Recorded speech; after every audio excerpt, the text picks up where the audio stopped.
আজকেও দিদি আসেনি। মাইনে যেদিনকে নিয়েছে ঠিক তার পরের দিন থেকেই তার কামাই শুরু। জানি না, এর আগে তো অভিজ্ঞতা নেই, এমনটাই কি হয়। তবে জানো তো, দিদিটা এমনি তো ভীষণই ভালো, কাজকর্ম আমরা ঠিক যেমনটা চাই আমাদের রিকোয়ারমেন্ট অনুযায়ী সেই কাজকর্মগুলো করছিল। তবে জানি না কি হয়েছে, শরীর খারাপ কি না বা কোনো সমস্যা হয়েছে কি না জানি না। তবে আজও সে আসেনি। আর যেহেতু গতকাল আসেনি, আমিও ভেবেছিলাম আগামীকাল হয়তো নাও আসতে পারে, কারণ গত মাসেই তো 3 দিন পর পর কামাই হলো। তাই কিন্তু গতকাল রাত্রেই আমার সমস্ত কাজগুলো সেরে রেখেছিলাম। ইভেন আজকে সকালেও সমস্ত কাজ আমার হয়ে গেছে। ওদিকে ঠাকুর ঘরের কাজ, বাসি যে সমস্ত কাজগুলো ছিল সমস্ত সেরে নিয়েছি। আর এঁটো বাসনগুলো তো আগের দিন রাত্রেই মেজে রাখি কাজের সুবিধার জন্য। এ তো আগাগোড়াই, সে তো তোমরা আমার ব্লগে প্রথম থেকেই দেখছো। জানি না কবে আসবেন, তার ফোন নাম্বার নেই, তাই তাকে ফোনও করতে পারিনি। তবে ফোন নাম্বার কি আদৌ নেই নাকি দেবেন না, এই ব্যাপারটা ঠিক জানি না। তবে অনেকেই আমাকে এই কথাটা বললো যে সহজে এনারা না মানে ফোন নাম্বারটা দিতে চান না, ওই যদি ফোন করে তাদেরকে ডাকি সেই কারণেই হয়তো। নমস্কার বন্ধুরা, আমি প্রিয়াঙ্কা। কেমন আছো সবাই? আশা করছি সবাই খুব ভালো আছো এবং সুস্থ আছো। শিপ্রিয়াস ডেলি লাইফস্টাইল চ্যানেলের আরও একটি নতুন ব্লগে তোমাদের সবাইকে অনেক স্বাগত আর অনেক ভালোবাসা জানিয়ে আজকের ব্লগটা এখন থেকে শুরু করছি। শরীরটা কিন্তু গতকাল থেকেই বেশ খারাপ, ব্যথাগুলো আরও যেন বেশি করেই বেড়ে গেছে। আর মানসিক চিন্তা ভাবনা সমস্ত কিছু মিলিয়ে না কেমন যেন একটা ঘেটে রয়েছি। জানি না এর থেকে কবে মুক্তি পাবো। ডাক্তার যে দেখাতে যাব সেই সময়টাও আমার ঠিকঠাক হয়ে উঠছে না, কারণ যেই সময়ে ডাক্তার দেখানোর সময়টা আর কি, সেই সময়ে যদি আমি বেরিয়ে যাই তাহলে এনাদেরকে খেতে টেতে দেওয়া, নানান রকম সমস্যা হবে। এদিকে তোমাদের দাদাভাই আসবে, তাকেও খেতে দেওয়া, সেইগুলো একটা সমস্যা হবে। মানে যে ডাক্তার আমি দেখাই, এর আগেও গিয়েছিলাম সেই কেন্টে, তো সেই রকমই আর কি। মানে এই সব নানান রকম ভেবে ভাবনা চিন্তা করে আমার আর বেরোনোটা হচ্ছে না, ডাক্তার দেখাতে যাওয়াটাও হচ্ছে না। এদিকে তোমাদের দাদাভাই তো প্রত্যেকটা দিন আমাকে বকাবকি করে যে ডাক্তারটা দেখিয়ে নাও, নাহলে এরপরে বেশি বাড়াবাড়ি হয়ে গেলে তখন তো সামলানোর মানে সংসারটা সামলানোর আর লোক থাকবে না। সবই বুঝি, সবই জানি, কিন্তু কিছুতেই আমি সময় তার থেকে বের করতে পারছি না। সকাল সকালেই রান্নাবান্না বসিয়ে দিয়ে নিয়েছি, যতটা কাজ এগিয়ে নেওয়া যায় আর কি। এদিকে বাবানেরও পরীক্ষা 2 তারিখ থেকে শুরু হয়ে যাবে, ওকেও নিয়ে আমাকে বসতে হচ্ছে, ওর পড়াগুলো আমাকে ধরতে হচ্ছে। সমস্ত কিছু মিলিয়ে না মানে কী যে একটা পরিস্থিতির মধ্যে দিয়ে আমি চলছি, মানে বলে বোঝাতে পারবো না। তো এই দিকটাতে সকালে জলখাবারটা বসিয়েছি। এখানে কুমড়ো আর আলু দিয়ে একটা তরকারি করছি, বাটি চচ্চড়ি, যেটা বাবা এবং মায়ের জন্য। আর গতকালের করে রাখা ঘুগনি অনেকটাই রয়েছে, এটা দিয়ে আমার বাবানের বাবার 3 জনেরই হয়ে যাবে, শুধুমাত্র রুটিটা করতে হবে। আর এই যে এখানে পুঁই শাক নিয়ে এসেছিলো তোমাদের দাদাভাই, সেটাকে সকাল সকাল বসে কুটে নিয়েছি। দেখো সমস্ত সবজিপাতি কেমন গুছিয়ে ধুয়ে রেডি করে নিয়েছি, শুধু রান্নার অপেক্ষা। এদিকে মাছের ঝোল করব, বাবা মায়েরটা আলাদা আমাদেরটা আলাদা, সেখানেও সমস্ত আমার একদম কুটে গুছিয়ে নেওয়া হয়ে গেছে। এইরকম গুছিয়ে নিয়ে রাখা থাকলে না আমার না মাথায় যেন চিন্তাটা অনেকটা কম থাকে, না হলে ভীষণই টেনশন হয় কি করে কি করব, সবটা কি করে সামলাবো। তো আদাটা একটু বেশি করেই টুকরো করে নিলাম, ওদিকে পুঁই শাকে দেবো, 2 রকম মাছে দেওয়া হবে। আর এই যে আটা নিয়েছি, এবার আটাটাও মেখে নেব। তো এই দিকটাতে পাতাগুলো আমার ধোয়া হয়নি, কারণ পাতাগুলো একদম কল থেকে নিয়ে গিয়ে বারে বারে ধুতে হবে, সেই কারণে টুকরো করে আলাদা ঝুড়িতে রেখেছি।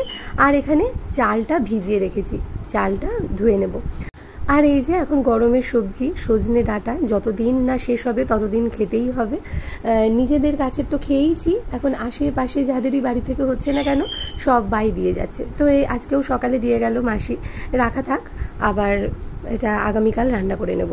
তো এই যে এদিকটাতে আমার তরকারি নামানো হয়ে গেছে, আর এইবার আমি রুটিগুলো সমস্ত সেঁকে নিচ্ছি। আর ওদিকে বাবানের ম্যাডাম এসছে, বাবানের ম্যাডাম এখনও পড়াচ্ছে ওকে, যেহেতু পরীক্ষার সামনে এখন পড়ার তোড়জোড়টাও একটুখানি বেশিই চলছে আর কি যাকে বলে। এই যে বাবা এবং মায়ের খাবারটা রেডি করে নিয়েছি, ওনাদেরকে আগে দিয়ে আসি। আর তার সাথে আমার মিঠু বাবুসোনারও একটা ছোট্ট রুটি করা হয়েছে। আর এই যে গতকাল আমাদের খাওয়া হয়েছে লুচি দিয়ে ঘুগনি, আজকে আর লুচি নয়, আজকে ঘুগনি আর তার সাথে হাতে গড়া গরম গরম রুটি। দারুণ না? একটা মজার কথা বলি শোনো, আমার এই মাটনের চর্বি দেওয়া ঘুগনিটা এতটাই মানে লোকের ভালো লাগে, আমার ব্লগে যখনই দেখাই তখন প্রত্যেকটা মানুষ এতটাই পছন্দ করে। যারা আমার আশেপাশে রয়েছে, যারা প্রতিনিয়ত আমার ব্লগ দেখে, তারা আমাকে রীতিমতো জানাতে থাকে যে এই তো দেখলাম মাটনের চর্বি দিয়ে ঘুগনি করেছো, দারুণ লাগে। কেউ কেউ তো বলে একদিন করে খাইও। তো সত্যি ভালো লাগে জানো তো, যখন মানুষ এসে বলে তাদের নিশ্চয়ই ভালো লাগছে আমার রান্নাবান্নাগুলো, সেই কারণেই তারা এরকম বলছে। খারাপ লাগলে নিশ্চয়ই হয়তো বলতো না। ভালো লাগে এইরকম ধরনের কমেন্ট। ফোনে তো পাই, প্রতিনিয়তই তোমাদের ভালো ভালো কমেন্ট পাই, কিন্তু বাড়িতে এসে যখন প্রত্যেকের সামনে ভালোভাবে বলে তোমার ভিডিও ভালো লাগে, তোমার রান্নাগুলো ভালো লাগে দেখতে, সত্যি ভীষণ ভালো লাগে। তো ওদিকে দেখো রান্নাবান্না সমস্ত বসিয়ে দিয়েছি, ভাতও বসিয়েছি, এদিকটাতে পুঁই শাকের তরকারিটাও বসানো হয়ে গেছে, আর মাছটা একেবারে বরফ ছাড়িয়ে নিয়ে নুন হলুদ মাখিয়ে রেখেছি। পুঁই শাকের সমস্ত সবজিগুলো সুন্দর করে 5 ফোড়ন আর শুকনো লঙ্কা ফোড়ন দিয়ে ভেজে নিয়েছি। তার সাথে একটু ভাজা ভাজা হয়ে গেলেই দিয়ে নিয়েছিলাম আদা বাটা নুন হলুদ দিয়ে খুব ভালোভাবে কষিয়ে নিয়ে এইবার এর মধ্যে ওই কেটে রাখা পাতাগুলো দিয়ে নিলাম। কাঁচা লঙ্কাটাও এখন দিয়ে নিচ্ছি। আমার না পুঁই শাকে যত বেশি পাতা হয় তত বেশি ভালো লাগে। শুধু পুঁই শাক নয়, লাউ শাক বলো, কুমড়ো শাক বলো, প্রত্যেকটারই ডাঁটার থেকেও ওই পাতা খেতে যেন বেশি ভালো লাগে। আমি কিন্তু একটাও পাতা ফেলি না, মানে যেগুলো ধরো খারাপ সেগুলো তো ফেলতেই হবে। তাছাড়া যদি অনেক পাতা থাকে আমি অনেক পাতা মানে পুরোটাই দিয়ে দিই, ভীষণ ভালো লাগে। শুধু আমার নয়, আমার শাশুড়ি মাও। দাঁতের জন্য ওনার ডাঁটা খেতে অসুবিধে হয়, কিন্তু এরকম পাতা দিয়ে তরকারিটা যদি বেশ দেওয়া হয় তাহলে সেটা উনি বেশ পছন্দ করেন খেতে। ডাঁটা আমি খুব একটা ওনাকে দিই না, যেহেতু খেতে পারে না। এই দেখো, কোনো চিংড়ি নয়, কোনো মাছের মুড়ো নয়, এমনি কিন্তু পুঁই শাকটা দারুণভাবে শুকনো শুকনো করে নামিয়ে নিয়েছি। কড়াইটা ধুয়ে নিয়ে এসে তেল বসিয়ে দিয়েছি। এবার মাছের ঝোলটা করে নেব। ভাবছি সবকটা মাছই আগে ভালো করে ভেজে নিয়ে তুলে রেখে তারপর দুটো কড়াইতেই মাছের ঝোল বসিয়ে দেবো। একটা কড়াইতে মা বাবার আর একটা কড়াইতে আমাদের। এদিকে আমাদের মাছের ঝোলটা প্রায় হয়ে গেছে, নামিয়ে নেব। আলাদা আর কড়াই করলাম না, এই কড়াইটার ধুয়ে নিয়ে এসে এর মধ্যেই বাবা মায়ের মাছের ঝোলটা করে নেব।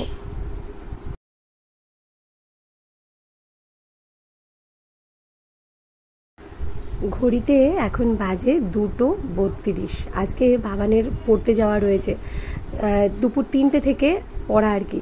তো এদিকটাতে খুবই তাড়াহুড়ো করছি। এদিকে বাবা মায়ের ভাতটাও বেড়ে নিয়েছি, ওদেরকে দিয়ে এসে এখনও বাসন পড়ে রয়েছে, ঘর পড়ে রয়েছে, ঘরদোর কিচ্ছু মোছা হয়নি, ওদিকে উঠোনটাও পড়ে রয়েছে। বুঝতে পারছো কি অবস্থা?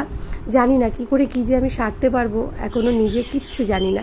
আগে যাই, ওনাদেরকে তো খেতে দিয়ে আসি, তারপর দেখছি। ঘড়িতে এখন বাজে 2:53। কি তাড়াহুড়ো করে যে এইটুকুনি টাইমের মধ্যে কোনো রকম কাজগুলো করলাম।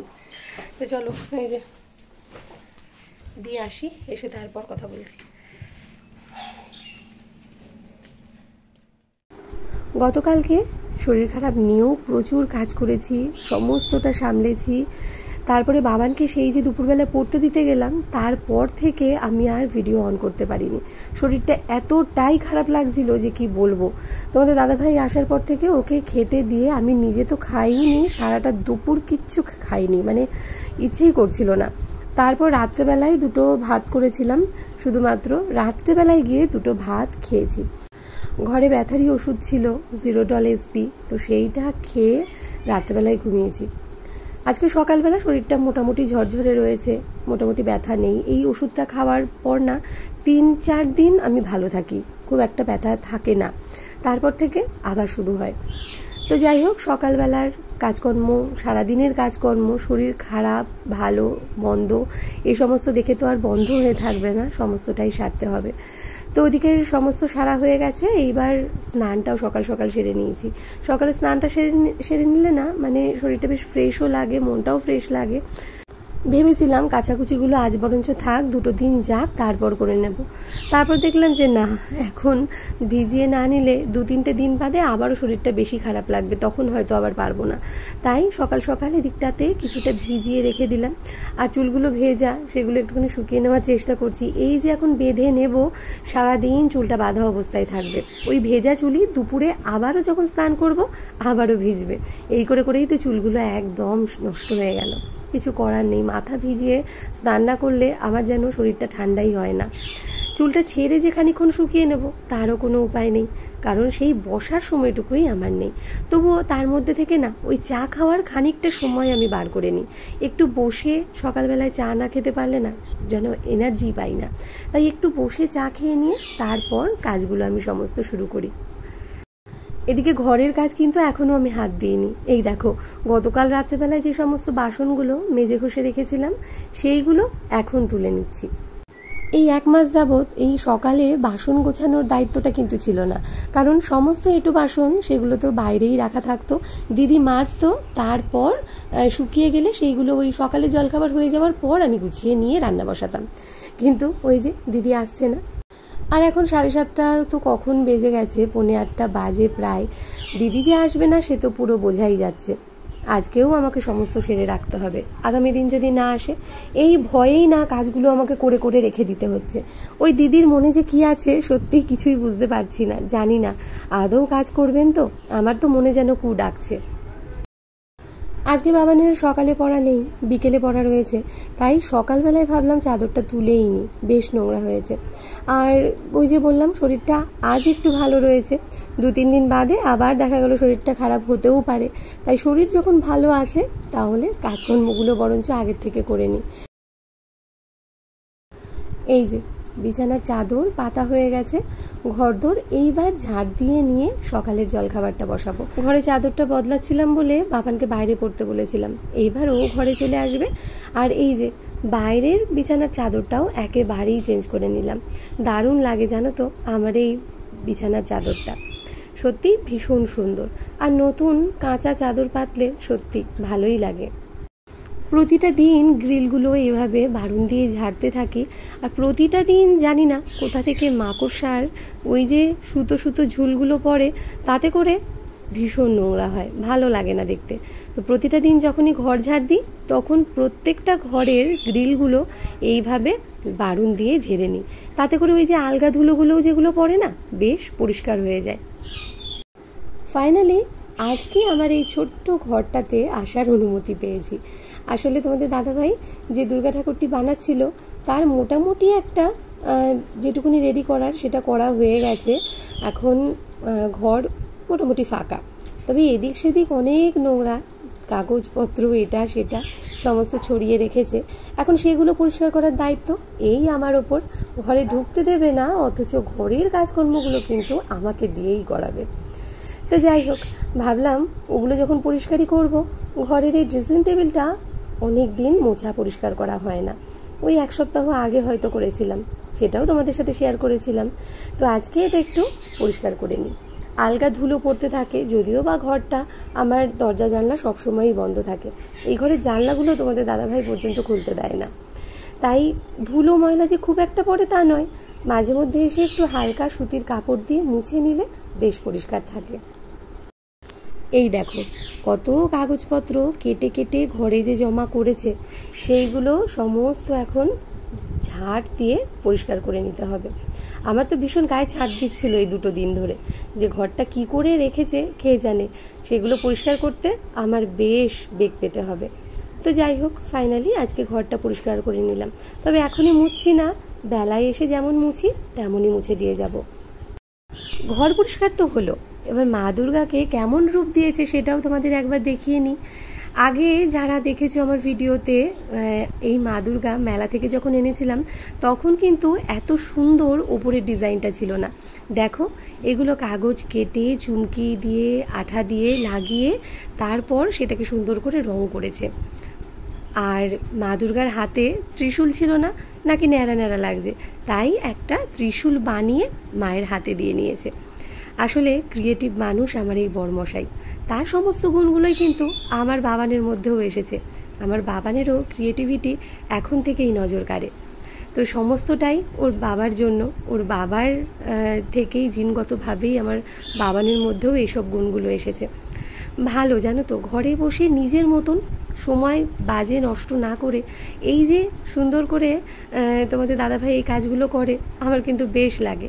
আর ওই যে বুদ্ধ মূর্তিটা যারা দেখোনি তাদের জন্য, ওটা কিন্তু আমার বাবান বানিয়েছে। এখনও কিন্তু মা দুর্গার ফিনিশিং টাচ দেওয়া হয়নি, এখনও অনেক কাজ বাকি। আপাতত এটুকু করে রেখেছে। আমার বড়মশাই না যে কোনো কাজ কিন্তু ওই তাড়াহুড়ো হরম বরম করে একদমই করতে পারে না, সময় নিয়ে বেসূক্ষ্মভাবে কাজগুলো করে। তার জন্যই না সেই কাজগুলো দেখতে আরও বেশি ভালো লাগে। আমার যতদূর মনে হয় ওই যে কাজটা রেখেছে সেটা দিয়ে মা দুর্গার একটা শোকেস বানিয়ে দেবে। তারপর সেটা কেমন দেখতে লাগবে অবশ্যই তোমাদেরকে দেখাবো। তবে আপাতত বর্মশাই যেটুকুনি কারুকার্য করেছে সেটা তোমাদের কেমন লাগলো অবশ্যই কমেন্টে জানিও। সকাল হলেই রান্নাবান্নার জোগাড়, কি করব না করব, আজ কী দিয়ে খাওয়া হবে, এই সমস্ত চিন্তাভাবনাই চলতে থাকে। 3টে বেলা 5টা মানুষ, চিন্তা কিন্তু কম থাকে না। আবার তার মধ্যে এক একজনের এক এক রকম পছন্দ, এইসব নিয়েই নাজেহাল আমি। ডাক্তারখানায় যাওয়ার জন্য আমি গড়িমসি করছি বলে আজকে সকাল সকাল আমার বর্মশাই ডাক্তারখানায় নামটা লিখিয়ে দিয়েছে। তারপর আমাকে জানিয়েছে যে দুপুরে এই টাইমের মধ্যে আমাকে যেতে হবে, মানে মোটামুটি 12:30 1টার মধ্যে আমাকে চলে যেতে হবে। তো এইদিকে কিছু করার নেই, যেতে যখন হবেই, তো ভাবলাম তাহলে সকাল সকাল রান্নাবান্নাটা তাড়াতাড়ি করে নিই। শনিবার যেহেতু নিরামিষের দিন, আজকে ভাবলাম তাহলে একটু কলাইয়ের ডাল আর তার সাথে আলু পোস্ত আর একটু উচ্ছে আলু চচ্চড়ি করে নিই। আর আলু পোস্ত কলাইয়ের ডালটা আমার বাবানও দেখি বেশ ভালোবাসে, অন্যান্য ডাল খুব একটা পছন্দ করে না। ওই মুগের ডাল যদি সেদ্ধ করে দেওয়া যায় সেটা খায়, মুসুরির ডালটাও খায়, কিন্তু মটরের ডাল তো একেবারেই পছন্দ করে না। তো কলাইয়ের ডালটা ওর ভীষণ একটা পছন্দের ডাল, তাই ওই ভাজা কলাইয়ের ডাল করছি, তার সাথে আলু পোস্ত আর ওই যে ওদিকটাতে উচ্ছে আলু চচ্চড়ি। যেহেতু শনিবারের রান্না একদমই মানে ঝামেলাহীন, তো ভাবলাম যে সকাল সকালই তাহলে শুরু করা যাক। তো এদিকে শুরু করে দিয়েছি। আর সকালবেলায় না রুটি তরকারি করে নিয়েছিলাম, সেটা আর তোমাদের সাথে তাড়াহুড়োর চোটে শেয়ার করা হয়নি। সবাইকে খেতে দেওয়া হয়ে গেছে, কিন্তু বাসনকোসনগুলো কিছুই মাজা ঘষা হয়নি। এদিকে রান্নাটা বসিয়ে দিয়েছি, কড়াইতে জল দিয়ে নিলাম, আর ওদিকে ডালটাও সেদ্ধ হয়ে গেছে। ভাবলাম এবার বাসনকোসনগুলো মেজে ঘষে নিই। আজকে একবারে 2টো প্রেশার কুকার, ওদিকে ডাল সেদ্ধ করেছি ছোট্ট প্রেশার কুকারটাতে, আর এই বড় প্রেশার কুকারটা এটাতে তো সেই ঘুগনি করেছিলাম সেটা ভিজিয়ে রেখে দিয়েছি সকাল থেকে। চলো এবার মাজা ঘষাটা শুরু করা যাক। তো এদিকে হাঁড়িতে গরম গরম ভাত নেবে গেছে, তার সাথে এখানে উচ্ছে আলু চচ্চড়ি, যেটা একেবারে শুকনো শুকনো করে নামিয়ে নিয়েছি, আর এখানে করে নিয়েছি আলু পোস্ত। আলু পোস্তটা আজকে ভাবছি একটু রস রস রাখবো, ভালো লাগবে খেতে। আমি কাঁচা লঙ্কা বেটে দিয়েছিলাম, তার সাথে 2-1টা না একটু চিড়েও দিলাম। আর ডালটা দেখলাম কি এখনও 1-2টো সিটি দিতে হবে, এখনও কেমন যেন আমার দিকে তাকিয়ে রয়েছে। ডালটা সেদ্ধ করে নিয়ে একটা বাটিতে নামিয়ে রেখেছিলাম। তারপরে এই প্রেশার কুকারের মধ্যেই একেবারে ফোড়ন দিয়ে ডালটা ঢেলে নিয়ে সামান্য মিষ্টি দিয়ে আরও খানিক ফুটিয়ে নামিয়ে নিলাম।